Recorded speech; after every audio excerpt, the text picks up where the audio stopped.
Hello बच्चों। आज अपन RBSC 10th science chapter number 5 का नेक्स्ट टॉपिक है पीएच स्केल।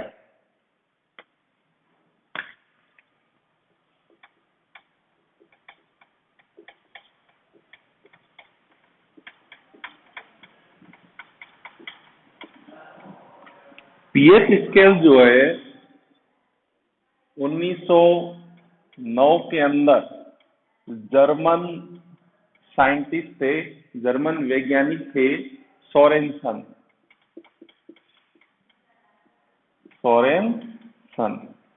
उन्होंने ये पीएच स्केल बनाया था।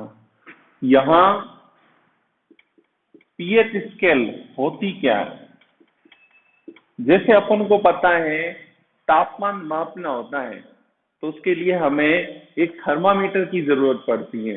तो उसी प्रकार हमें किसी भी विलयन की एसिडिटी और बेसिसिटी यानी उस किसी भी सॉल्यूशन है, कोई भी जो विलयन है उसकी अपन को अम्लता या उसकी जो क्षारकता मापने के लिए जिस स्केल की जरूरत होती है उस स्केल को अपन पीएच स्केल बोलते हैं। ये पीएच स्केल किसने दी थी? सोरेनसन नामक वैज्ञानिक ने दी थी। यहाँ पीएच के अंदर जो पी है वो एक जर्मन शब्द है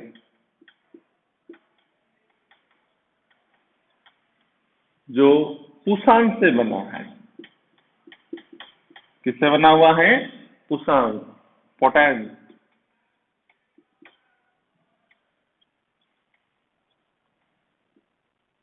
किससे बना हुआ है? पीएच जो होता है एक पुसान जर्मन शब्द है, पोटेंस, जिसका हिंदी में अर्थ होता है शक्ति, पावर ऑफ। ठीक है ना? पी का मतलब होता है शक्ति, ठीक है ना? और यहाँ एच है, एच मतलब हाइड्रोजन आयन, यानी H प्लस आयन की शक्ति जो मापता है वो क्या हो रहा है यहाँ पे? पीएच। यानी हम पीएच के द्वारा अम्ल या क्षार की सामर्थ्य यानी स्ट्रेंथ को मापते हैं, वो पीएच स्केल कहलाती है। पीएच की जो डेफिनेशन है तो उसमें अपन देखो H प्लस आयन की जो घातांक होती है, H प्लस आयन की घातांक यानी एक्सपोनेंशियल पीएच कहते हैं।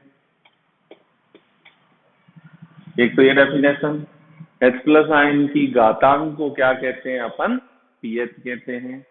या H प्लस आयन की सांद्रता यानी कंसंट्रेट, सांद्रता की ऋणात्मक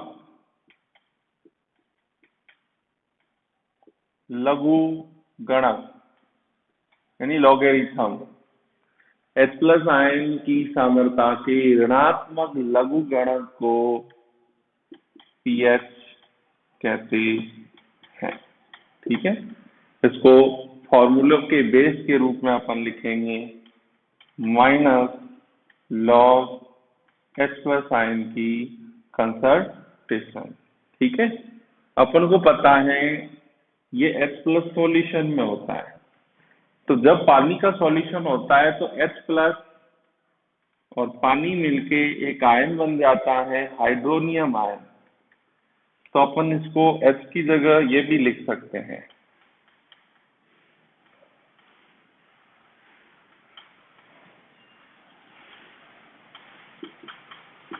ठीक है? तो यहाँ अपन को पता है कि पानी जो होता है, पानी के अंदर H प्लस और OH माइनस आयन दोनों होते हैं, तो उनकी जो वैल्यू होती है आयन की कंसंट्रेशन की वो दोनों इक्वल होती है। ठीक है, H प्लस की 1 इंटू 10⁻⁻7, OH माइनस की 1 इंटू 10⁻⁻7। तो इस प्रकार से पानी का अंदर जो H प्लस की जो pH है वो अपन इस प्रकार निकाल सकते हैं, 1 इंटू 10⁻⁻7। तो इस प्रकार से ये 10 की पावर कितनी आई है, 7। तो इस वजह से 7 log 10, ठीक है, log 10 बेस का वैल्यू 1 रख सकते हैं। तो उस कंडीशन में pH कितना आ गया, 7। यानी पानी जो होता है उसका जो pH की वैल्यू कितनी आई है, 7 आई है। ठीक है, इस प्रकार से देखिए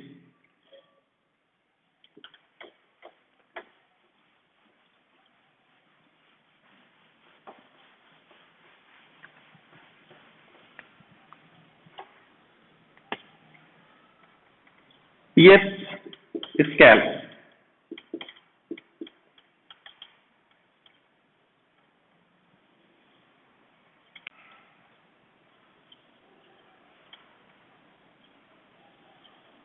ठीक है, यहाँ देखिए H प्लस की कंसंट्रेशन ज्यादा है, इस पार्ट में OH माइनस की कंसंट्रेशन ज्यादा है।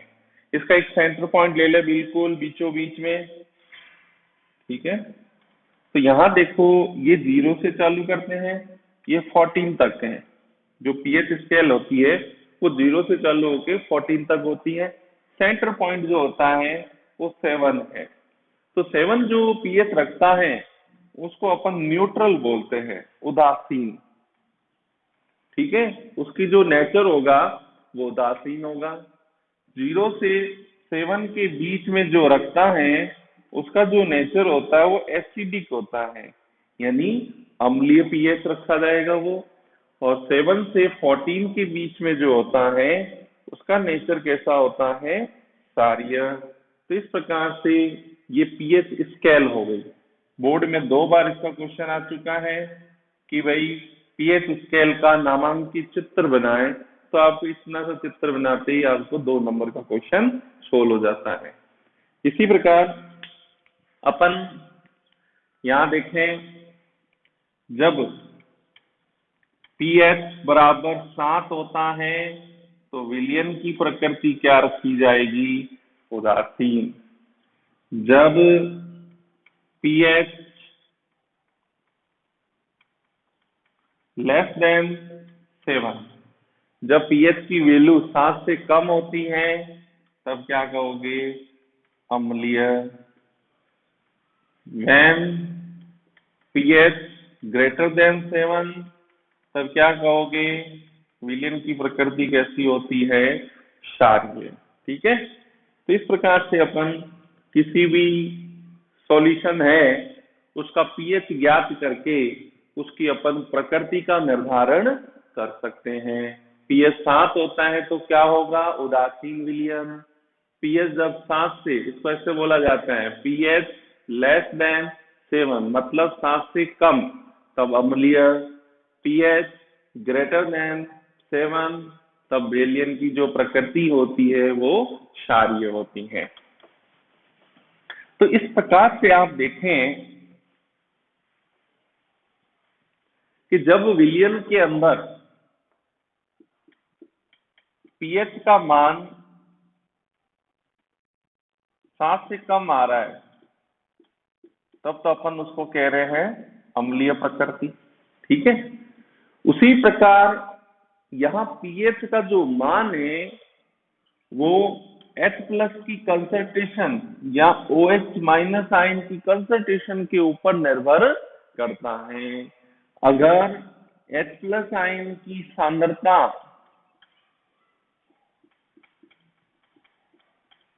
ज्यादा है, यानी कोई विलयन है और उसमें H प्लस आयन की सांद्रता सबसे ज्यादा आती है तो उसका पीएच कम आएगा, उसका पीएच मान क्या आएगा, कम आता है।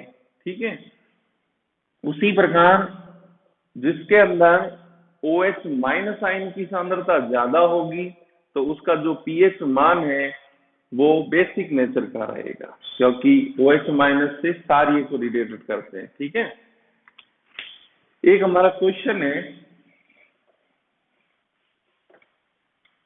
तो उसको कैसे सॉल्व करें। एक विलयन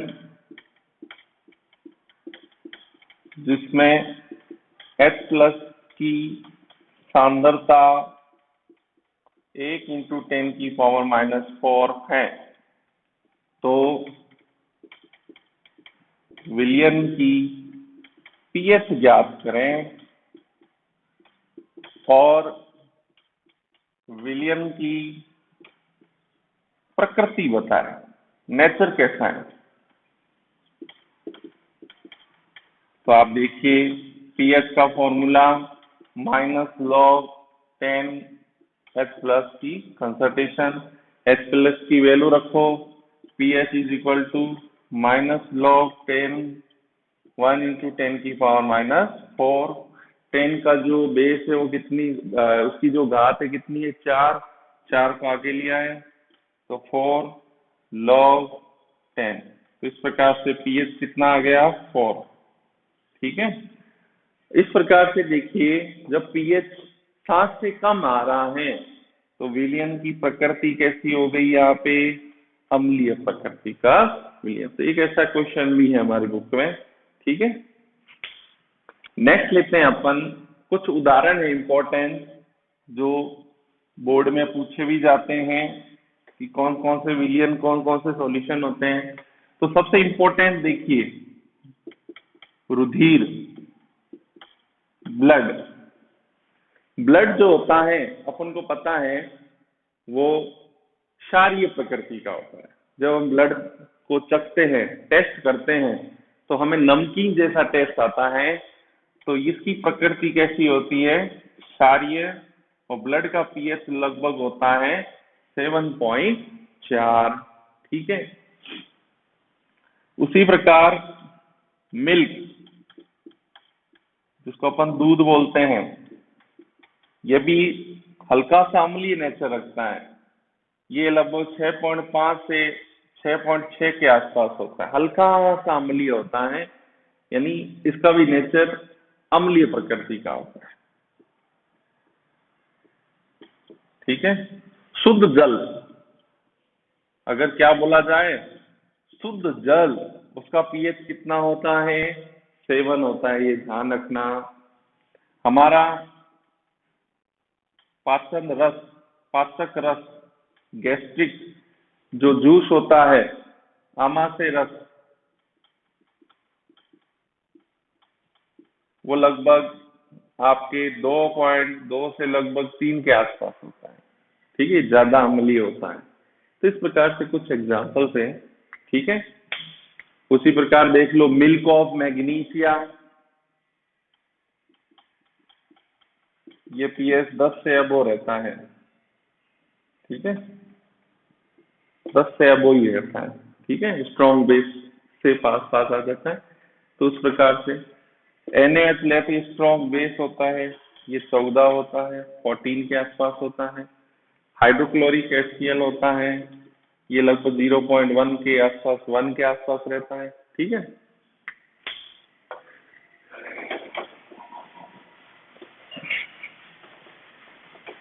नेक्स्ट अपना टॉपिक है इसी का, पीएच का महत्व।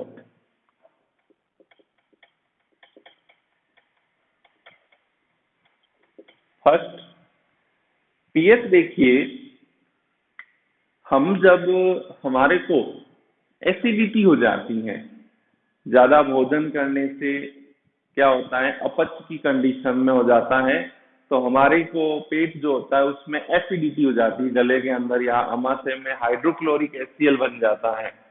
तो उसके कारण बहुत ज्यादा अम्लता हो जाती है। तो हमें इस अम्लता को कम करने के लिए हम मिल्क ऑफ मैग्नीशिया की सिरप, दवाई होती है, उसका प्रयोग करते हैं। तो ये सार है, ये अम्ल है, उसको क्या कर देगा, न्यूट्रल, और इस प्रकार से हमारे जो जलन है, जो दर्द हो रहा है, उसमें हमें रिलीफ मिल जाती है। तो ये भी हमें नॉलेज होगा, तो पीएच के अकॉर्डिंग हम काम कर लेते हैं। दूसरा,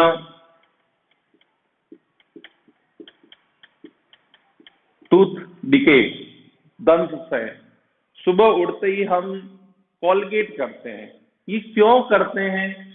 तो आपको पता होना चाहिए, जब हम रात्रि को भोजन करके सोते हैं तो भोजन के छोटे छोटे जो पार्टिकल्स होते हैं वो बैक्टीरिया की प्रेजेंस में मुंह में एसिड का प्रोडक्शन करते हैं, अम्ल का उत्पादन करते हैं।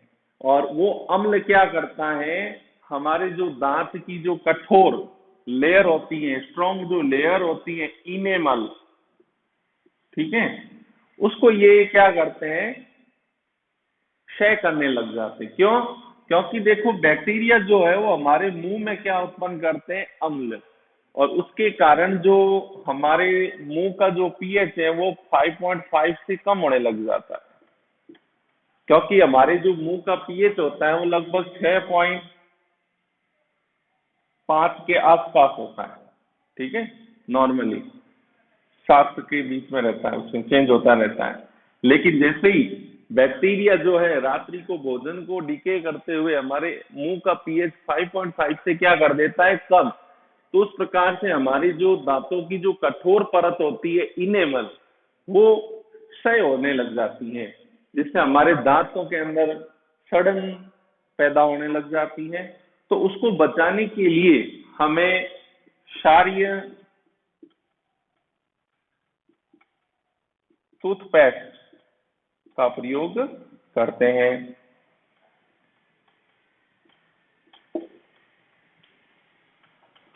ठीक है, तो उस प्रकार से टूथपेस्ट के अंदर हमें पता है मैग्नीशियम हाइड्रोक्साइड और कैल्शियम हाइड्रोक्साइड, ठीक है ना, उसका ये पेस्ट होता है, क्षारीय पेस्ट होता है, जो मुंह के पीएच को मेंटेन रखता है और हमारे दांत के क्षय होने को बचाया जाता है। नेक्स्ट,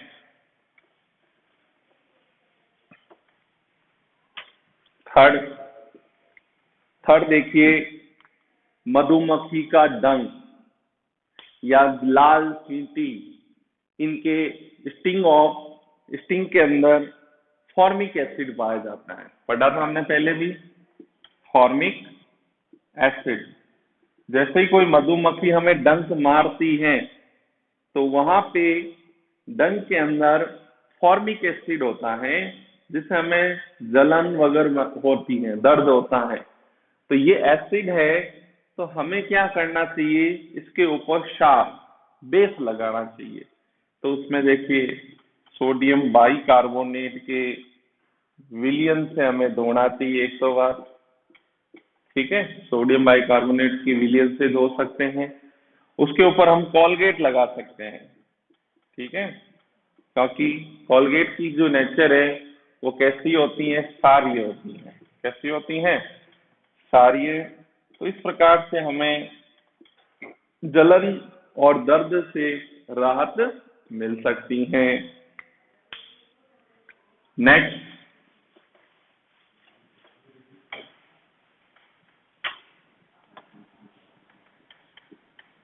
अम्ल वर्षा। नॉर्मली जैसे हमें पता है बारिश के जो पानी का पीएच होता है वो 7 होता है, लेकिन आज हमारे इन्वायरमेंटल के अंदर, पर्यावरण के अंदर बहुत ज्यादा प्रदूषण होने से यहाँ ये जो पीएच है वो 5.5 से कम होने लग गया है, ठीक है। यानी अब जो हमारा बारिश का जो पानी है वो अम्लीय होता जा रहा है, एसिडिक होता जा रहा है। इस कारण इसको अपन एसिड रेन बोलते हैं, अम्ल वर्षा बोलते हैं। तो इस प्रकार से आजकल हमारे जो बॉन्ड डैम वगैरह जो है, पौंड है, तालाब, उनका जो पानी है वो धीरे धीरे एसिडिक होता जा रहा है, और उसके कारण से हमारे जो जलीय एक्वेटिक जो एनिमल्स हैं, मछली वगैरह जो है, वो उनके ऊपर भी आज खतरा उत्पन्न हो चुका है। ये हमारी जो भवन वगैरह, इमारतें वगैरह है, वो एसिडिक पानी से डैमेज होती जा रही है। तो इस प्रकार से ये पीएच से अपन नॉलेज कर सकते हैं। नेक्स्ट,